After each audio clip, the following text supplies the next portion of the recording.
Hello friends, welcome to my Mousumi kitchen. Mousumi কিচেনে তোমাদের সবাইকে জানাই স্বাগতম। আজকে আমি আটা দিয়ে ডাল রুটি বানাচ্ছি। আর ডাল রুটিটা কীভাবে বানাচ্ছি স্কিপ না করে পুরো ভিডিওটা দেখে নেবে।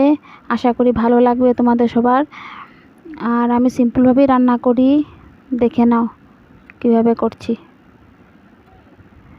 এখানে আমি আধা কাপ থেকে সামান্য পরিমাণ বেশি ডাল নিলাম। এখন আমি ডালটাকে ভালো করে ধুয়ে নেব।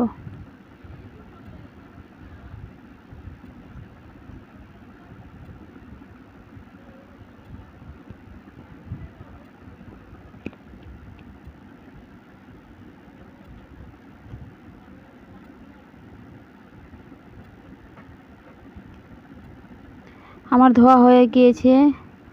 এখন আমি ডালটাকে সিদ্ধ করার জন্য বসিয়ে দিলাম। লো ফ্লেমে ডালটাকে সিদ্ধ করে নেব।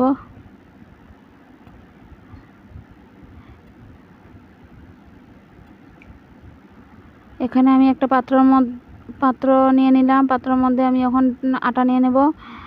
4 কাপের মতো আমি আটা নিয়ে নিচ্ছি, দেখে নাও।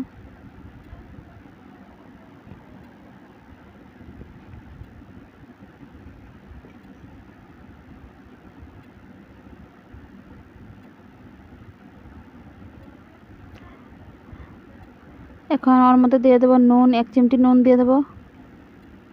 নুন দিয়ে দিলাম।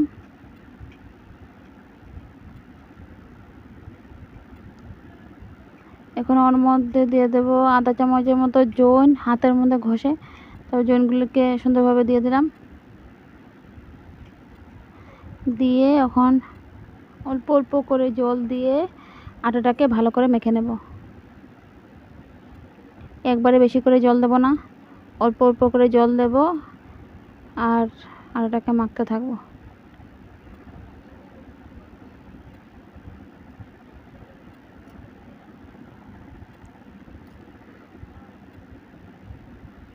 দেখো আমার আটাটা মাখা হয়ে গিয়েছে, সুন্দর করে ভালো করে মেখে নিয়েছি।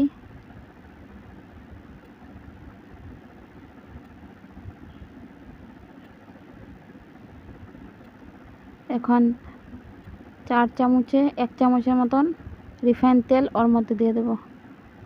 1 চামচের মতন তেল দিয়ে দিলাম।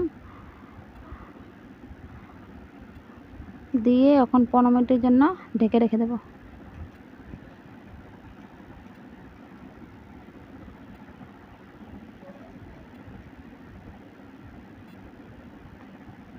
এখন দেখে নিই ডালটা সিদ্ধ হয়েছে কিনা। দেখো অলরেডি আমার ডালটা সিদ্ধ হয়ে গিয়েছে। বেশি ফ্লেমে যদি দিতাম তাহলে নিচে লেগে যেত, পুড়ে যেত, তাই লো ফ্লেমে দিয়েছিলাম। ডালটা সিদ্ধ হয়ে গেছে। এখন যে শুকিয়েও গেছে, ঠান্ডা করে নিয়েছি। কি সুন্দর শুকনো শুকনো হয়ে গিয়েছে। ডাল পুরি বানানোর জন্য ডালটাকে ভালো করে শুকনো শুকনো করে বানাতে হবে।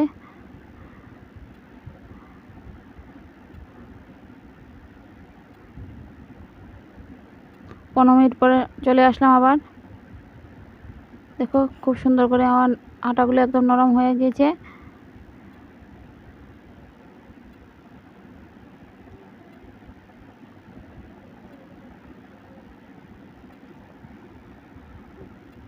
এখন আমি ছোটো ছোটো করে লিচি কেটে নেব।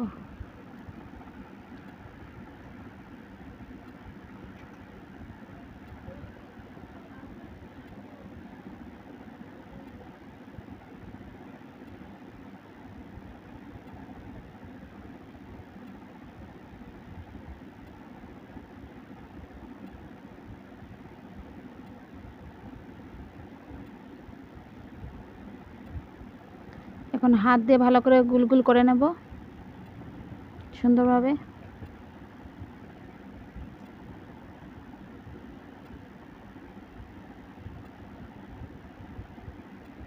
গোল করে তারপরে ওর মধ্যে পুর ভরবো। দেখে নাও কীভাবে করছি। আমি সুন্দরভাবে এক এক করে দেখিয়ে দিচ্ছি। তোমরা চাইলে ঘরে এরকম বানাতে পারো। এই যে এইভাবে করে নেবে, করে ওর মধ্যে ডালটাকে এইভাবে দিয়ে দেবো। এবার দিয়ে মুখটাকে বন্ধ করে দেবো। ভালো করে মুখটা বন্ধ করতে হবে, না হলে বেলার সময় বেরিয়ে আসবে। আরেকটাও দেখিয়ে দিচ্ছি আমি, দেখে নাও। এই যে এভাবে করে সবগুলো আমি এভাবে ভরে নেব।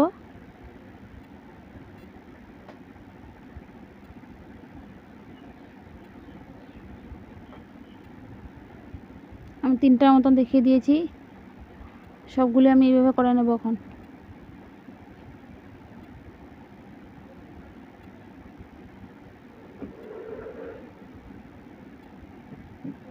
এই যে আমার সবগুলোতে পুরো ভরা হয়ে গিয়েছে।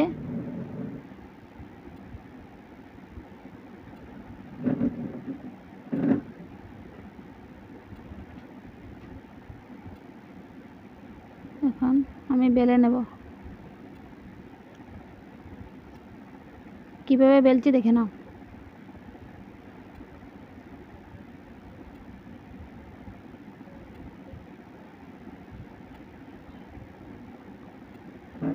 ওর মধ্যে প্রথমে একটু আটা ছিটিয়ে দেব। আটা ছিটিয়ে দিলাম ভালো করে, দুনো পিঠ এপিট ওপিট করে লাগিয়ে নিলাম। নিয়ে হাত দিয়ে আস্তে আস্তে এরকম প্রেস করে নিচ্ছি। অনেক সময় ডাইরেক্ট বেলে নিলে ডালগুলো বেরিয়ে আসে, সেই জন্য হাত দিয়ে প্রথমে একটু প্রেস করে নিলাম এপিট ওপিট করে। আর এখন হালকা হালকাভাবে ভেজে নিচ্ছি।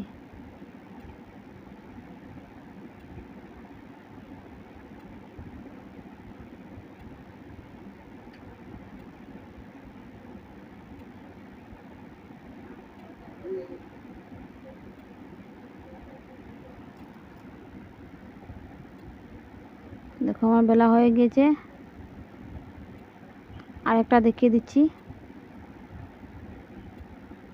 এরকম করে নিয়ে নিলাম, ওপর দিকে আটা ছিটিয়ে দিলাম, দিয়ে হাত দিয়ে একটু হালকাভাবে প্রেস করে নিচ্ছি চারদিকটা।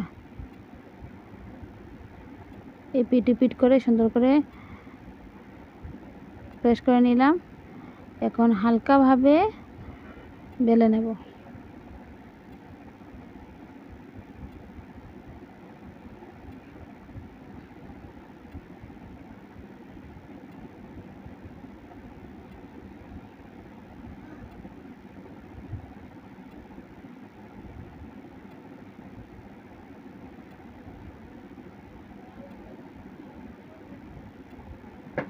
সবগুলি এইভাবে বেলে নেব।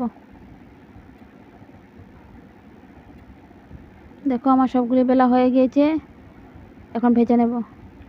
তাওয়াটা গরম হয়ে গিয়েছে, বসিয়ে দিয়েছি। এখন দিয়ে দিলাম ওর মধ্যে রুটি। এখন ভালো করে এপিট ওপিট করে ভেজে নেব।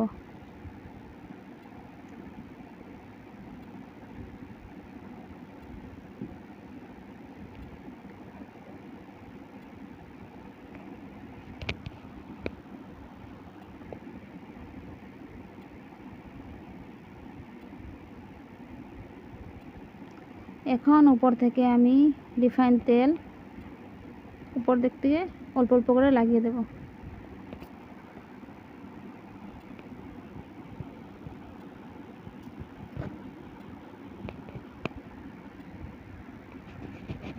এই পিঠ লাগানো হয়ে গিয়েছে, এখন এই পিঠে লাগিয়ে দেব।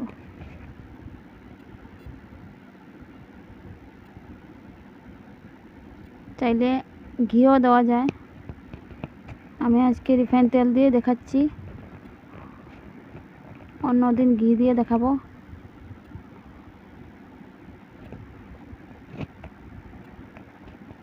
কি সুন্দর হয়ে গেছে, নামিয়ে নিলাম। আরেকটা দেখিয়ে দিচ্ছি, দেখো কত সুন্দর করে ফুলে গিয়েছে।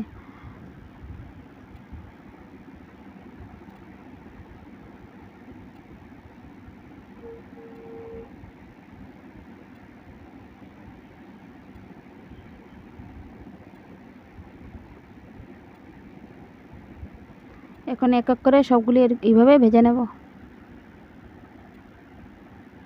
দেখো আমি সবগুলি ভেজে নিয়েছি, তোমাদেরকে আমি দেখিয়ে দিচ্ছি ভিতরে কিভাবে পুর এসছে। আমার চ্যানেলে রান্না করে যদি তোমাদের সবার ভালো লেগে থাকে তাহলে আমার চ্যানেলটাকে সাবস্ক্রাইব করে দিও। আজকের মতো বিদায় নিচ্ছি। Thank you, by.